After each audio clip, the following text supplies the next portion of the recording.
We all are gonna die. We all are gonna die. We all are gonna die. We all are gonna die. Why don't we help each other prepare for it? Without death there could not be life. I'm talking about end of life conversations, conversations about the end of life. Death and dying, grief and loss, conversations about the end of life. Ask friends for help when you are overwhelmed. Do not set time limits for yourself. If grief flares suddenly, as grief will do, cancel plans, even at the last minute. So it's really a book about giving you permission to live through something that you've never lived through before. Welcome to this episode of End of Life Conversations. I'm Reverend Wakil David Matthews. And I'm the Reverend Mother, Ana Luisa Armendariz. In this podcast, we share people's experiences with death and dying, grief and loss, and the end of life. We really enjoy all of our excellent and insightful guests. They generously tell their stories with compassion and wisdom. We also want to thank Wakil and Wendy's children and partners for that wonderful introductory song. Okay, let's get started. Welcome. Today, we are excited to speak with Pamela Belyea. Pamela is a licensed architect and co-founder of Seattle's Gage Academy of Art, where she served as director for 23 years. After losing 6 family members in 15 months, Pamela channeled her grief into founding the Grievers Library, a volunteer-run bibliotherapy nonprofit providing free grief books to children, teens, and adults through book boxes in and around Seattle. It's such a great thing. The organization's website also offers some unique resources. One's called Global, which is a directory of grief books available in public libraries worldwide. Easy Reads, which is a directory of short, meaningful excerpts from the grief books, and a list of crisis hotlines. I really love that Easy Reads directory. I've used that several times. Calling the Grievers Library her compassion project, Pamela is dedicated to keeping it refreshingly non-commercial. The library is supported by the generosity of community businesses, donors, and volunteers. My wife discovered one of her grief libraries in our town, and I contacted her to see how we could help. I asked her to join us on this podcast, and we are really proud to support the work by keeping our little library here in Edmonds stocked. And we've been thrilled at the constant use it receives.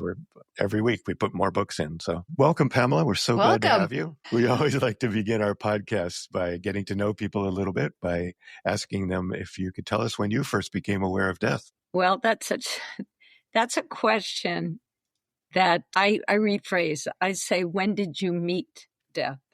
I kind of see it as a moment, an encounter, a moment of reckoning. But for me, I want to say I was one of those clueless individuals until I was 65. Wow. That's pretty extraordinary. It doesn't mean that I didn't know about death or that I didn't cry when I read the newspaper, which my son always laughed at me for. To finally be impacted in a really deep personal loss, I was 65. And, when you look at this and you deal with it, you now understand why there's so many clueless people around you. Yeah. And we know what that word means. It means they say the wrong thing, they do the wrong thing, they don't give a lot of support, they don't understand what you're going through. And I just want you to know, I was one of those people for 65 years. But now that I've met death, and many people have, I have a statement that I make, and I say, our compassion meter goes to 10. We see things differently, we treat people differently, and we show up. And showing up, by the way, I think is probably the best thing anybody can do for someone in grief. Yeah, exactly. That's pretty much what we hear over and over again. That's the number one thing you can do, to show up without expectations and without any preconceived notions of what needs to happen. People are always asking you, because I've just been dealing with a near-death experience in my family. How can we help? How can we help? Do you really want to tell them that things you need help with? They're stupid. But if they show up, and they say, I got 2 hours. You say, oh, baby, can you do this for me? And they will. Yeah. So showing up is, I think, really key to supporting grievers. Yeah, really good point. Really good point. Thank you. Go ahead, Annalisa. Oh, no. I was just thinking as she said that, and we talk about this quite a bit, like, don't tell them don't ask what you need, but you say, I can fix you a meal. I will be there on Monday night. But, it just occurred to me as just thinking about this last week with my community, it's like, that is something all of us need as a daily practice, like listening and just showing up when we can. Not always. Showing up. Yeah. We had a nanny who took care of our son who belonged to a church in Wallingford, near Wallingford, and she loved doing laundry. So she did a lot of laundry. Very unusual. I'm not kidding. If you had a death in the family and she found it out from the church, she would ring your doorbell and you'd open the door and Dodie would be standing there and she would just say, I'm here to do your laundry. You would be like, what? Yeah. And it turns out you don't change your sheets. You don't get your laundry done. Yes. And she would just come, do all the laundry, fold it all, and leave. Yeah. Wow, that's so great. What a great example. What a beautiful gift. That's a gift. And I think that when people are grieving, maybe I'm jumping here, the two things to bring are soup and soap. Tell me more about the soap. Well, the soup is easy because we want to make their life easy. The soap is self-care. A beautiful soap is something that you can get in a bathtub and enjoy. And they kind of sound good together, soup. Well, I, for a while, was making Grievers baskets as gifts to people. And I would collect baskets and I would collect candles and I'd collect teas and I would collect mugs. And I was just waiting until I heard about someone. And then I would just send over the grief basket with hot soup in it. Okay, so that's really an amazing awareness of that need, the soup and soap. Did that start when you met death? No. Or was it prior? No. Yes. That's the question. No, I did not. I didn't show up for people. I didn't get any of this. No, I'm now fully aware. And so I go back to 2020, 2019-ish, 2020 and my husband, I drove him crazy because, I'm collecting all this stuff. I've been driving my husband crazy for 48 years, but the last 5, I think I may be topping myself. Great. That's such a great story. Yeah, thank you. The other thing is we always like to know more about what you're doing, your current role. We spoke a little bit about it in the introduction. Can you tell us more about the Grievers Library and kind of the inspiration for it and how it's begun and how it is working or not working? No one really ever knows when they have a little impact on someone else. You really don't know. I could tell stories, but in this case, I was in a grief support group and there was a woman trying to get a copy of My Son, which is a book for mothers who've lost a child to suicide. And it was written by Iris Bolton, who's very old, but still with us. And I had a copy and I had read it. And there were about 3 big points I got from the book that were meaningful to me. And I thought, she's way over there, I think, up close to Edmonds, by the way. And I'm way down here in Ballard. And so the first day she says, boy, I'm trying to get a copy of My Son. And I say, wow, I've got a copy. And I talk about it. So the next time she comes online, I say, did you get your book? She's like, no, I didn't get the book. And then the next time I say, did you get the book? Now she's suffering from grief brain. She probably never ordered it. She probably thought she ordered it. She didn't order it. And I thought, this is crazy. There are all these people who could use a resource, but how did they get it? How did they find it? And of course, Amazon's waiting to sell them the book. But how can we gift this kind of support to other people? And I had gone online to the public library in Seattle and I typed in grief books. And it turns out that they had like 1,600. And the first one was a mystery. The second one was a thriller. But I had the wrong word.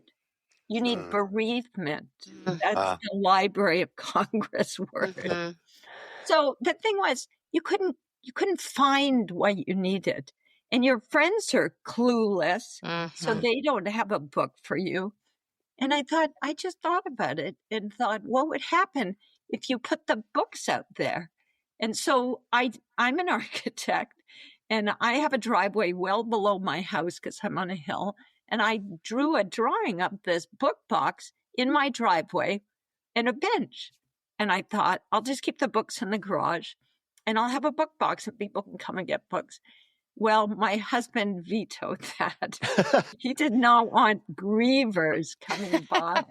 He didn't want to come down the stairs and meet these people.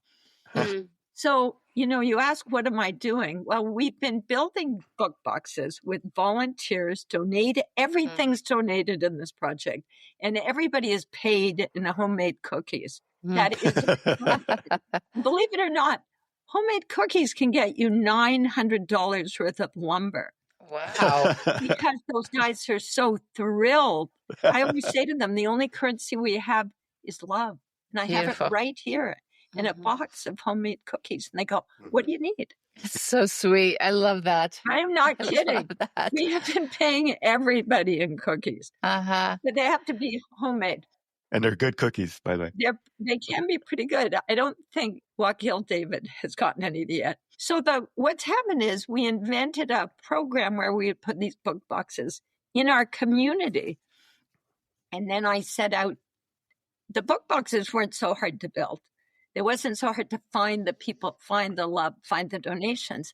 But then you go out and you say, may we cite a book box Mhm. near your business? And, will you give us support? Like, we do need library stewards. And it took over a year to get the first site. Because, and I say this metaphorically, Grievers Library book boxes are radioactive. Nobody wants one near them. They're terrified of They them. had the cooties. They have cooties because you might meet a griever. And nobody knows this. But by the way, it's the great equalizer.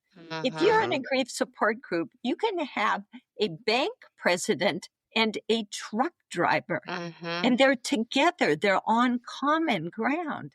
Yeah. So when you say you're not that interested in meeting a griever, well, you might be missing out. Right. Because Exactly. they're amazing people who are in the same place.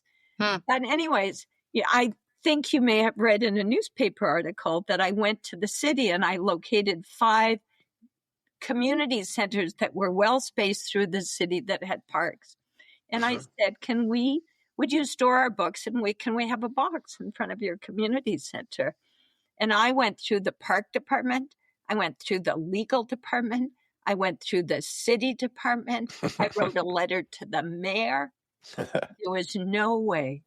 And their response was, it's not appropriate on city property. So that was the beginning of my kind of trying to, it was really hard. That's all I have to say. It was really hard. And then the very first one we put up was in front of a senior center in Greenwood. And it got vandalized a couple of times, meaning books stolen. But then somebody torched the box. Oh, jeez. And so that was a little shocking. They weren't very good. They must have been very, very high. If they'd really wanted to torch it, they would have lit a book on fire. Right? But they just kept taking their Bic lighter and trying to burn the box. So they didn't do that well. But so they didn't destroy the box, but it made it perfectly clear we were too close to Aurora. We were too close to drug traffic. And we ended up putting it in Crown Hill Cemetery in North Valley. And I will say business is a little slow in a cemetery. Yeah. There you go. So we have 8 of them now. But the 8th one is an interesting story. We were behind Town Hall on First Hill, and I was really proud of that. We were right by the farm doors, and I was really proud of it because Town Hall is such a community vortex. It does such important work, and there we were right behind it. And the problem was we kept getting vandalized. And finally, they ripped the door off, they smashed the glass, and it just seemed like this wasn't going to work. There was too big a drug scene. So I kept thinking, downtown, we need something central. But if we put up boxes, the vandalism is going to be a recurring problem. We'd had the same problem in the U District until we moved a box. So this extraordinary little moment happened. I don't know if you hang out in Seattle, but the Zeitgeist Cafe is in Pioneer Square. And they had a little book box that was so old that it had the number 361, Little Free Library. And nobody has that number. There are 200,000 now. So I was chatting with them about their book box and said, can we put some grief books in there? And we ended up getting a whole shelf, 35 books in their cabinetry, putting up the signage. And now we have a resource in Pioneer Square where people can take a book, sit down, have a cup of coffee, take it home with them. And we just set it up 2 days ago. Oh, beautiful. So cool. Beautiful. So it was a really great flip because I know that it's not going to be torn apart at night. Right, exactly. But your book box, Wakil David Matthews, is the most successful book box that we have. In their book box, it's well stocked by you and Wendy. It has incredibly interested traffic, and and there's about 14 books a week are being borrowed.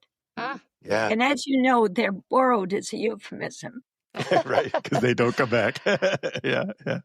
Well, I want to just talk about that a bit because, like I said, when we first contacted Pamela, we kind of, I just was like, "That's such a cool thing you're doing," and I remember you said, "How'd you get my phone number?"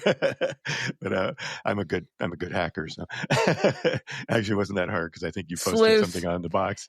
Yeah, you posted something on the box that I found. But anyway, all that said, I was so impressed by the idea, and then when you talked to us, you said, "Well, the person there next door was supposed to keep it stocked and they aren't doing it." And so we took it over. We're so happy to do that. And I think part of it is because, first of all, it's, and unfortunately, in some ways, it's very homogenous, basically old white folks living right down here, and it's what a perfect group to be dealing with that more often than not, So there's a lot of people here who are probably often dealing with end of life. So that's probably why it's the best one. And we just think it's best because we're doing it. Yeah, but the woman at Zeitgeist, she responded to my request, the owner, within an hour. So Nobody good. So does good. that. Yeah. And so when I met her, of course, I asked the question, when did you meet death? And her response was, I was brought up by a single mom and she died when I was 15. Wow. So it's not just those old people. That's really true. Yeah. Very true. Yeah, very good point. Well, and last October I took a week-long camping trip and I ended up at Chaco Canyon. And on my last morning, I decided to do the campground tour. I always mean to do it at the beginning and I wait till the end. But there was a little library box at the entrance of the camp ground. And I flipped through the books and I noticed that in the kids section, there were books about death and dying for kids. It was a Sesame Street one. And I was like, so stinking cool. Like, I love that was offered. Who knows who needs that book out there, right? Well, what's interesting about the children's books, if you use bereavement to find adult books, children's books are about frogs and bears. It's a lot harder. But I have lists. I have lists for preteens who've lost a parent or a friend or a sibling. I have lists of teens. We have lists, and we work those lists to buy our books. Yeah, yeah. I also would point out that one of the things you do, which I think is amazing and awesome, and you must have, I don't know where you get the time, is you mark every single book with what category it comes under. So we, as for us, when we're setting it up or putting things in, we want to have as many kind of variety, a wide variety. But then you have a little thing like on the coding chart on the we invented the coding. We invented it because we discovered this is amazing. You don't know it until you dig. There's hundreds of books to serve people in grief. But if you put a griever in front of 100 books and you say, I know there's a book here that would be meaningful to you, they can't pick any of them. It's impossible. So if they can see on the spine spouse loss or parent loss suicide or military death, we have like 8 big categories. We have a total of 54 categories and topics. So you can actually see memoir, suicide, sibling loss, and they're color-coded on the top and labels on the bottom. And you don't know how I have the time because I have work parties and I have 6 people come for 3 hours and we labeled 250 books. That's what it takes. Yeah, and we have a party. We throw on the music, we have food, and I do it every 2 months. Teamwork makes the dream work.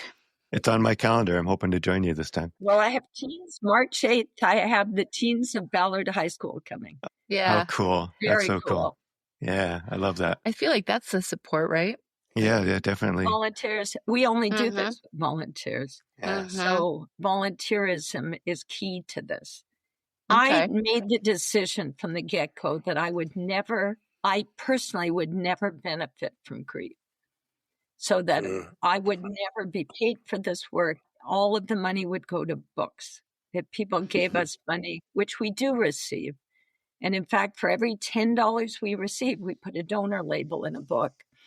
So some people will give us $1,000 and they'll get 100 labels. And they're helping us buy 100 books. Awesome. That's really good. I think it'd be nice to kind of give you a chance to give us some examples of some of the books, because I know you said you had a stack of them there. And maybe you could just show us a few of the books as examples. Well, I want to say something about reading grief books. Okay. So, my whole life, I've been a book nibbler. I was not a good book reader. No, I'm not really a reader. I'm a doer. And there's many of us who are like this. So reading grief books was possible because I could do nothing else, because I was non-functional. So I haven't read every book that we give away. I kind of look for references, but there are certain books that are very appealing to me. So the first one is actually written by a Seattle author, and it's called A Little Book of Self-Care for Those Who Grieve.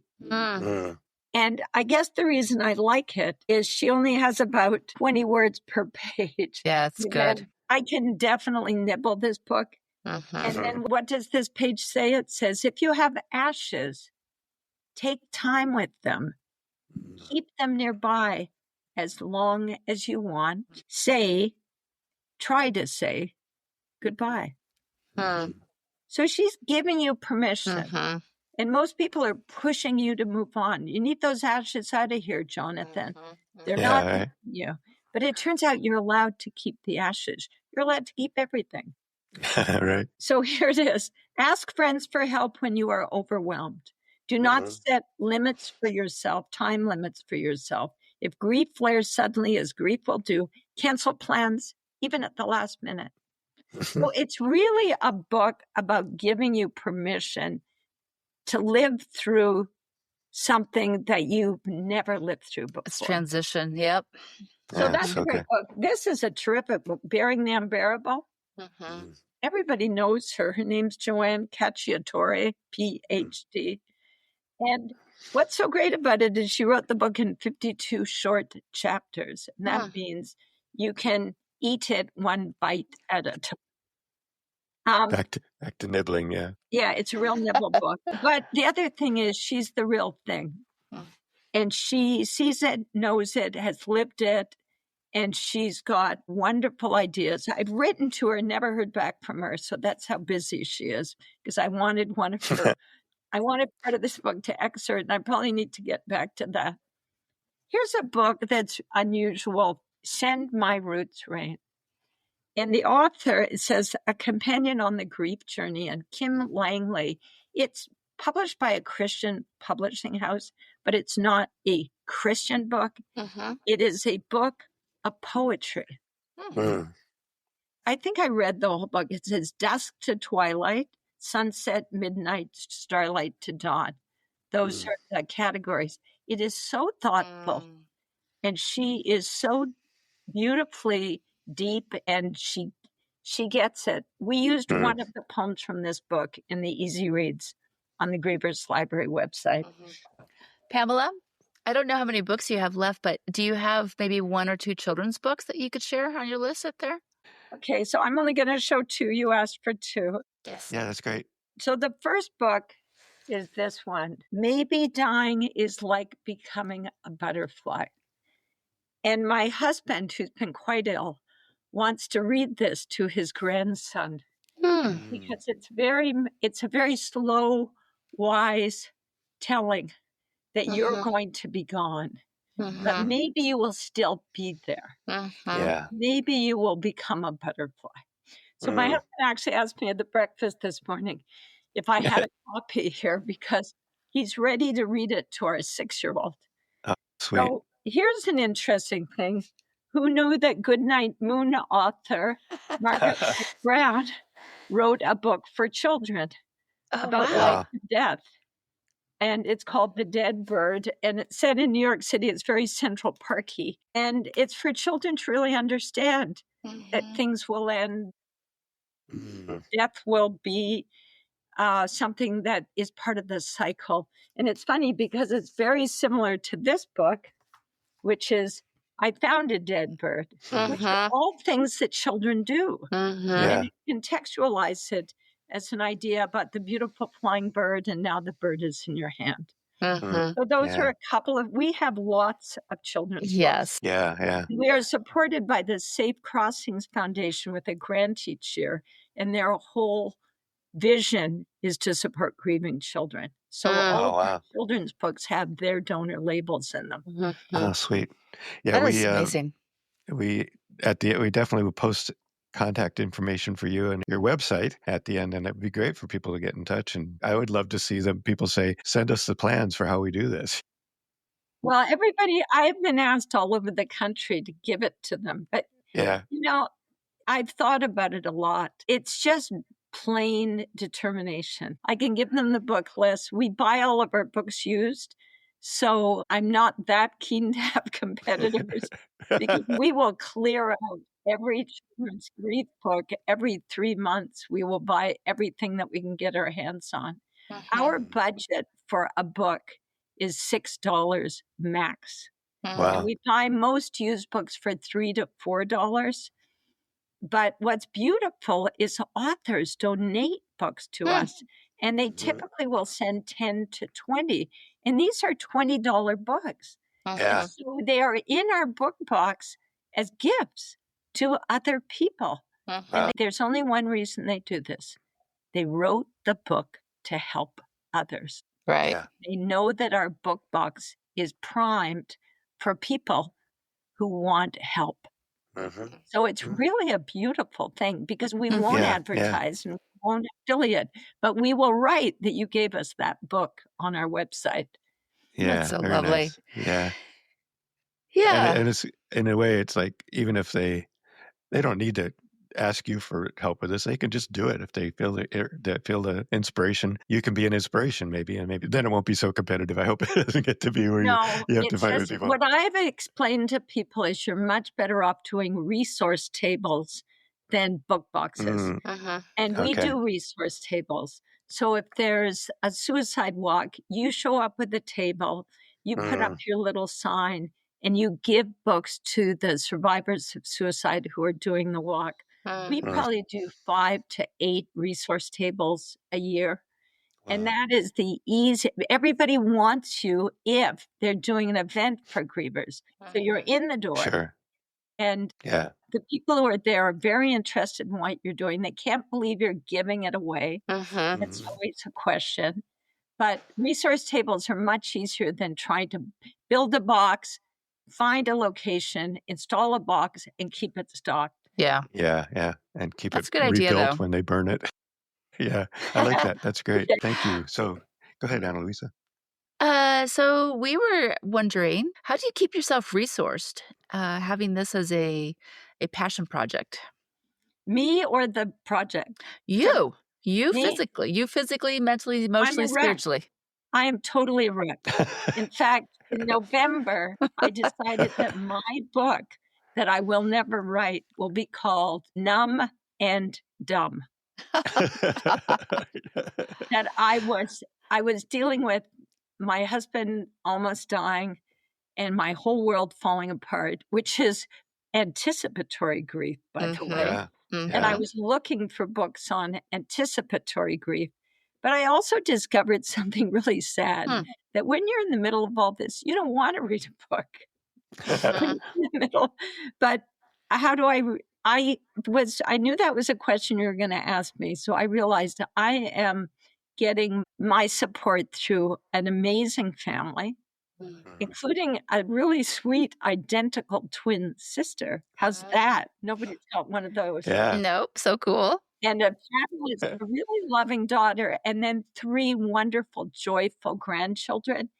But the other piece I have is I belong to about 3 or 4 large communities of people. And as you know, because you belong to several communities, that's support.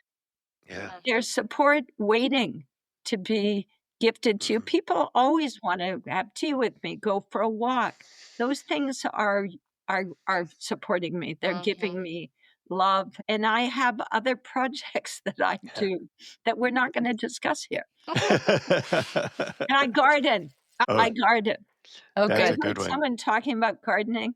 They said they couldn't get back to their garden after a hurricane. They couldn't do it again. I have to tell you, I garden. And gardening is an extraordinary gift of renewal, light, love, even the bugs. You know, It's the medicine. gardening is really my gift. Oh, that's wonderful. Perfect. What a good answer. Mhm. Yeah. Yeah. It seems like often we hear that the place to get your support is in the dirt. Mhm. So, yeah, thank you. That was great. Well, we always end with asking you if you have anything that you'd like to share that we didn't get to. You didn't ask me if I was afraid of dying.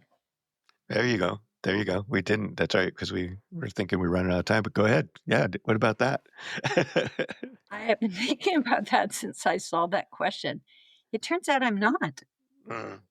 I mean, I realize that when you've lived with a big death, you often horribilize a lot of things. You get scared when your kids don't come home on time or when your husband doesn't call at 10 o'clock. Horribilizing is something that our brains will do. And I think that I am refusing to horribilize death because it's going to be what it is. We're not taking control. It can happen. It can happen in so many ways. So I have decided, and I watched someone die in my home. It was my mother-in-law. She was 95, and it was peaceful and beautiful. But I just read a book where she's describing her husband dying, and it's not good. And I realized we're going to roll into this thing, and we're going to roll out of it. And that's Yes, ma'am. We sure are. Yeah, one way or the other. I know. And the other thing is mediums. I think that's a really interesting topic. We could have it at a different time. But have you met or interviewed any mediums? Well, we did talk We to did. somebody. Yeah, we talked to Yeah. my Your cousin. my mother's cousin told us a bunch of great stories about her having many, many connections after her daughter and her mother died. And all of these things, butterflies, as you were talking about butterflies earlier, I thought about her because she said one of the things that happened when her daughter died was butterflies started showing up for the whole family all over the place, no matter, where butterflies that didn't live there, would show up. So yeah, that's probably the closest thing. But I think another medium, if you know some, please there is a local. There's a medium in Oklahoma. Send her our way. I would love to.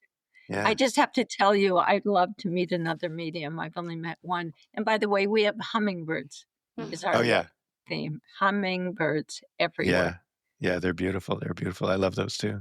Wonderful. Well, good. Thank you so much, Pamela. I appreciate you taking the time to be with us. And really, the work you're doing is phenomenal and really happy to be helping out with it. And, I hope people are inspired to do something like it. But I like your idea of tables. I think that might be an easier way to go. But yeah, we'll have put everything. Soups and soaps. I like the soup and soap. Yeah. And then numb and dumb. Numb and Numb and dumb. dumb. have to hold that for a while. Yeah, I totally felt that for sure.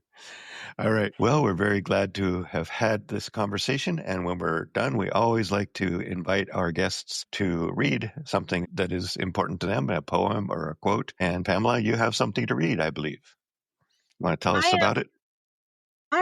There are a lot of quotes that I could find for you, but I picked the final 3 paragraphs of a book by Linda Shanti McCabe. She's actually Dr. McCabe. She has a doctorate in psychology, and it's called After Your Person Dies, Affirmations for Grief, Making Meaning, and Going On. I think it's a very wise and gentle book. She illustrated it. And I also like the fact that type is really big. Not a textbook. It's actually it's a kind of typeface that looks like handwriting. Oh, nice. It's a very welcoming book for someone who's looking for a way to get through the passage of grief or to find a way to make it work. My husband said he thinks this is not a quote for new grievers. Okay. We'll decide that at the end, but this is the very end of her book. Don't let your grief be your whole life. Let it be like books on the shelf you can take down and read. Let it be the special dishes you make or sprinkled in as a seasoning. It can't be everything. Don't let it be, or you will get stuck. The world won't be the same for you because you are not the same. You are a new butterfly, a phoenix rising from ashes, a fragile and strong flower who has grown roots deep in the soil of Mother Earth. You have a new life and an old life. They are both in you. You do not have to move on without your loved one. You can move forward, carrying their memory and your lived experience together in your heart. You will learn to carry grief with grace. Beautiful. Yeah. I don't know if that would be, I guess your husband might be right, but on the other hand, I think anybody would probably benefit from hearing those words. And I think it's really hard at the beginning to know that you will ever go past your grief. It That's really true. is a way to stay connected to the person. I sort of equate grief and love as absolute equivalents. So if you are in deep grief, you're never going to let go. But it turns out that eventually you find ways to walk forward and you don't move on, which is really very important. People want you to because they're uncomfortable. But it's not for you to take care of their level of comfort. Yeah. Thanks so much for joining us on the End of Life Conversations. We appreciate you and look forward to sharing our stories. We encourage you to subscribe to have access to premium episodes and extra resources. Links to our guests and their recommendations and a transcript of this episode will be in the podcast notes. Yes, thank you so much. And please tell all your friends. Follow us on social media, and again, consider subscribing for some excellent premium content. We want to acknowledge that the music we are using was composed and produced by Charles Heastand. We also want to acknowledge that we live on unceded lands that have been cared for thousands of years by Indigenous peoples who are still here.